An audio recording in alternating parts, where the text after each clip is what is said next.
Ah, os ETFs, uma forma de investir em várias ações ao mesmo tempo, mesmo que com pouco dinheiro e ainda assim saber exatamente o que você está comprando. Parece que é bom demais para ser verdade, mas não é. Nesse vídeo aqui, eu vou te explicar tudo o que você precisa saber sobre esse tipo de investimento fantástico aqui na Bolsa de Valores e que muitas vezes é ignorado pelos investidores. Além disso, eu vou te mostrar as vantagens e desvantagens de investir assim, além de te apresentar alguns dos principais ETFs que estão listados hoje e também a carteira deles. Se isso aqui te interessa, vamos direto pro vídeo.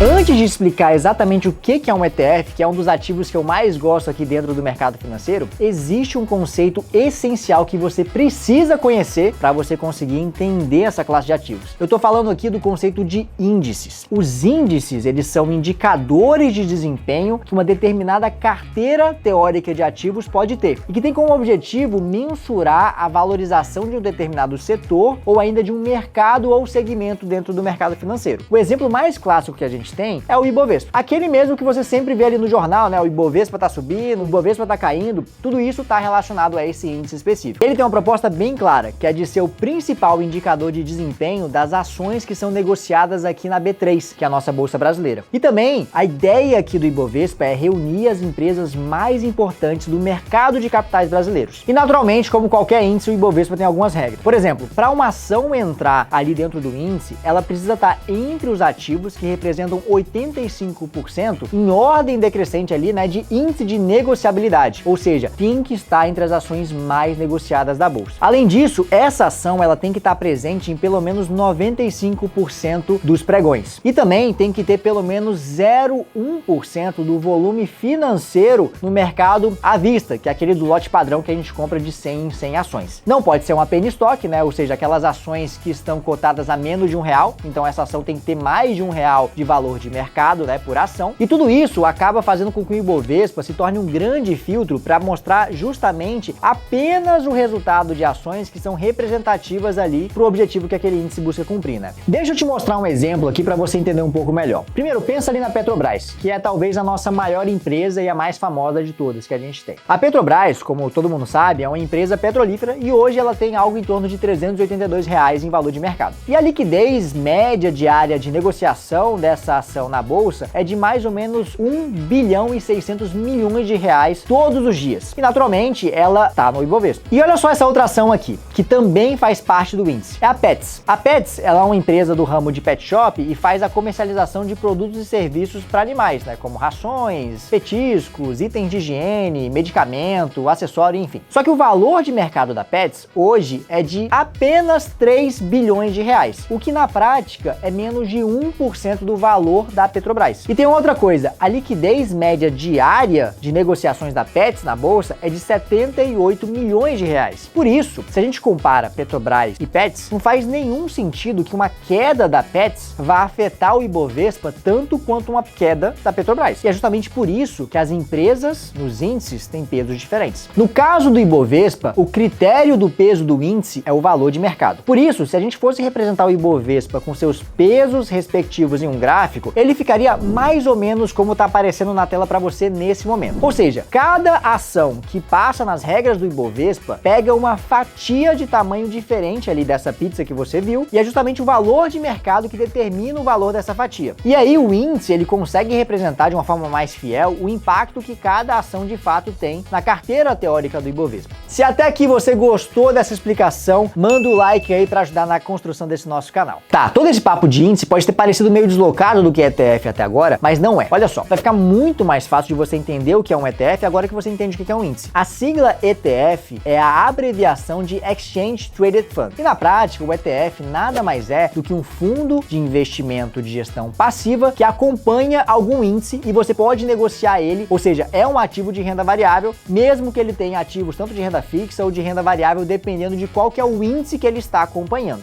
Só que aí falando de um exemplo de ETFs de ações, como as ações de uma empresa de capital aberto, né, de Vale, Banco do Brasil, você também pode comprar cotas de um ETF ali no seu home broker da sua corretora e acompanhar ali pelo ticker, né, o código desse ETF, a cotação desse ETF. Ou seja, isso vai variando todos os dias e a cada minuto. E por isso o ETF não é um fundo de ações normal. Diferentemente de um fundo de ações, o ETF não é montado por um gestor e tem uma gestão ativa, né, a partir de uma estratégia específica para tentar maximizar o retorno ali do investimento que está sendo feito no ETF. A carteira de um fundo de índice, ela é gerida a partir de um processo de gestão passiva, né? Ou seja, ele acompanha um índice de referência. O gestor, então, não pode decidir colocar, por exemplo, uma ação ali ao invés de outra dentro daquele ETF. Ou então mais peso numa ação ou menos peso em outra, porque o ETF obedece o índice que ele está seguindo. Então, por exemplo, um ETF que segue o Ibovespa vai ter a composição exata do índice que você acabou de ver um pouquinho antes aqui nesse vídeo. Na prática, se o Ibovespa cair 1% no dia, o ETF também vai cair praticamente 1%. E se ele subir 1%, a cota do ETF também vai ter esse mesmo comportamento. E eu falo assim, aproximadamente, porque os ETFs eles têm uma taxa de administração, o que pode alterar um pouco aí o movimento, mas é na prática muito irrisório. E olha que interessante, a natureza passiva dessas carteiras de ETFs gera uma série de características próprias desse tipo de investimento. E aqui eu vou te falar sobre algumas vantagens e desvantagens de investir em ETF. A primeira vantagem que é clara é a diversificação. Naturalmente, porque se você está investindo no ETF, você está investindo às vezes em centenas de ativos com um tipo de investimento só. E o bom de fazer isso por um ETF é porque se você investisse separadamente, isso provavelmente custaria muito mais dinheiro para você. Então o investimento em ETF acaba diminuindo o risco e também proporciona uma grande diversificação, mesmo que você tenha pouco capital, porque você consegue investir em um ativo e ter acesso a eventualmente centenas de ativos. Uma outra coisa é a economia de tempo. Quando você adquire um ETF, você não precisa ficar gastando tanto tempo analisando ação por ação. Você pode simplesmente entender as regras daquele índice, ver se ele faz sentido para você e pronto. Daí você está acompanhando um índice simplesmente com um investimento só. E você também não precisa avaliar o gestor do fundo, porque a estratégia daquele ETF é simplesmente acompanhar o desempenho de um índice que é pré-definido. Não tem o que errar. Então, quando você investe no ETF, você acaba poupando tempo para fazer outras coisas que eventualmente te interessem mais. E finalmente, vale mencionar que o ETF ele é muito barato pelo ponto de vista de taxa, quando a gente leva em consideração fundos de um modo geral. E é justamente porque dá pouco trabalho, né, fazer a gestão de um ETF comparando a um fundo de gestão ativa. E aí, o que você paga, né, de taxa de administração para esses ETFs é muito baixo comparado a esses fundos. E essa taxa, ela gira em torno de algo, por exemplo, próximo de 0,2% ao ano, quando a gente fala, por exemplo, de um ETF comum como o BOVA11, por exemplo. E aí, quando a gente olha para fundos de ações tradicionais, né, que é aqueles que têm a gestão ativa, eles têm taxas que às vezes chegam a 2% e até mais. Então, é uma diferença de 10 vezes, né, a taxa de um fundo de investimento e a taxa de um ETF. Só que nem tudo são flores. Os ETFs, como qualquer tipo de ativo dentro do mercado, também têm as suas desvantagens. Uma delas é o baixo controle de composição da carteira. Apesar da gestão que reflete um índice gerar uma diversificação que é rápida e barata, né, além de economia de tempo, você acaba não tendo controle em relação àquela carteira. Então você não decide quais ações você investe e você também acaba colocando o seu dinheiro em um ativo que talvez você não gostaria de colocar porque ele está ali no meio do bolo. Ou ainda você deixa de colocar um pouco mais de dinheiro num ativo que você talvez gostaria de investir mais. Então quando você investe num ETF, você acaba não conseguindo ter essa clareza, né, essa oportunidade de definir o seu próprio caminho de investimento, porque a definição disso é feita diretamente pelo ETF. E diferente do que acontece com ações, o investidor aqui não tem isenção de imposto de renda para vendas de ETFs que ultrapassem 20 mil reais, como é o caso de ações. Para os ETFs, a alíquota é sempre a mesma, de 15% sobre os lucros que são obtidos por meio desse investimento. E não interessa, né, o volume da venda que você fizer. E por enquanto, os ETFs não pagam dividendos no Brasil. Nos Estados Unidos e eventualmente em alguns outros mercados, eles até pagam, mas não pagam ainda aqui no Brasil. Só que isso não quer dizer que você não recebe dividendo de ações ou que eles somem, desaparecem ali da gestão dos ETFs, tá? O que acontece simplesmente é que esses dividendos são reinvestidos no próprio ETF automaticamente antes de eles chegarem a você. E apesar disso parecer uma desvantagem, ter sido colocado aqui como uma desvantagem, para alguns investidores pode ser que, inclusive para você, pode ser que isso seja uma coisa boa, porque talvez você já tenha o interesse de reinvestir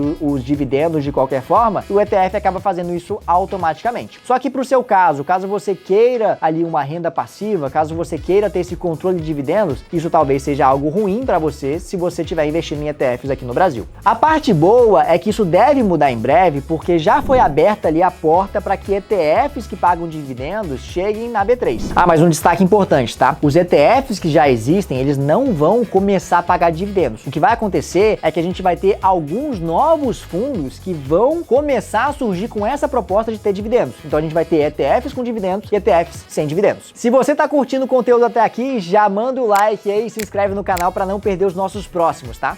Agora vamos falar de alguns dos principais ETFs que estão disponíveis hoje na B3, a começar pelo BOVA11, que é talvez o mais famoso que a gente tem dentro do mercado como um todo, que é o foco de bolsa por completo. Ele segue o índice Ibovespa e busca representar o resultado das empresas mais importantes dentro do mercado de capitais brasileiro. Como você pode ver, ele tem essa composição exata aqui de como está na tela e você pode investir por ele diretamente pelo seu home broker, assim como todos os outros ETFs que eu vou mostrar aqui agora. O próximo ETF que eu vou falar aqui agora é o IVVB11. Eu não falei antes, mas os ETFs, eles podem ser uma ótima forma, inclusive, de você investir no exterior também, sem a burocracia. E o caso aqui do IVVB11 mostra muito bem isso, porque o IVVB11 segue o S&P 500, que busca representar o resultado das 500 principais empresas dos Estados Unidos hoje, como você pode ver, inclusive, nesse gráfico aqui em relação à sua composição. Então, a ideia desse fundo de investimento é justamente replicar a posição das 500 maiores posições acionárias dos Estados Unidos. Você faz um investimento e tem acesso a 500 ações de um modo geral dentro de um ETF. Um outro fundo que ficou bem famoso nos últimos anos, inclusive também é uma forma de acessar outros tipos de mercado, é o Hash 11, que tem esse acesso às criptomoedas. Esse índice aqui, ele segue o Nasdaq Crypto Index, que busca representar justamente o resultado das principais criptomoedas que a gente tem em circulação hoje, em especial levando em consideração aí o Bitcoin e o Ethereum. Você pode ver a composição dele na tela nesse momento e pode também investir nesse ativo em qualquer corretora que você tiver. O Divo 11 é um ETF meio engraçado, porque ele é um índice que segue o índice de dividendos, o IDIV. Então ele busca representar a performance das melhores pagadoras de dividendos da bolsa hoje. Só que a questão é que não tem dividendo, ou seja, ele acompanha as ações que geram dividendo, mas o índice em si, né, o ETF em si não gera dividendos, porque hoje, como eu mencionei, a gente não tem no Brasil ETFs que pagam dividendos. Então ele acompanha o índice de dividendos, gera valor, compra posições nesse sentido, como você pode ver na tela, mas você não recebe dividendos por meio desse ETF. Um outro ETF bem famoso que a gente tem dentro do mercado é o Small 11, que acompanha o índice de Small Caps brasileiras. E por isso ele busca representar o resultado de umas empresas brasileiras que a gente tem, que tem uma menor capitalização dentro do mercado. Ou seja, são empresas menos tradicionais do que aquelas como Petrobras, Itaú, Bradesco e etc.